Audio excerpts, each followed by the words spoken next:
ঢাকার বনানী এলাকার সীসাবারে ছুরিকাঘাতে রাহাত হোসেন রাব্বি খুনের মামলায় আব্দুল মালেক মুন্না নামে এক আসামির ৩ দিন এবং মাকসুদুর রহমান হামজা নামে আরেক আসামির ১ দিনের রিমান্ড মঞ্জুর করেছেন আদালত।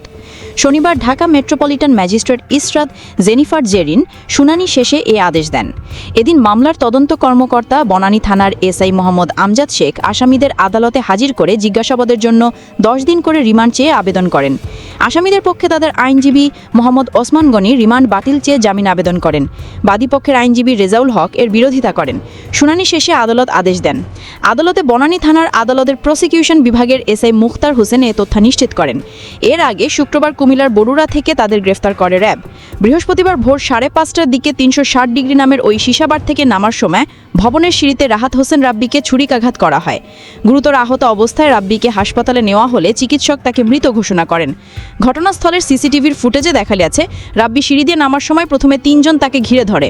এর মধ্যেই তাকে ছুরিকাঘাত করা হয়। তাদের মধ্যে একজন রাব্বিকে কিছু একটা দিয়ে পেটাতেও দেখা গেছে। পরে রাব্বি পেছনের দিকে সরে লিফটের সামনে চলে এলে একজনকে ২ দফা কিছু একটা দিয়ে রাব্বির দিকে ছুঁড়ে মারতে দেখা গেছে। সবশেষে আরেকজন এসে রাব্বির ডান হাতের কনুইতে ছুরিকাঘাত করে সিঁড়ি দিয়ে নেমে যায়। এই ঘটনায় শুক্রবার রাব্বির বাবা রবিউল আউয়াল বনানী থানায় মামলা করেন।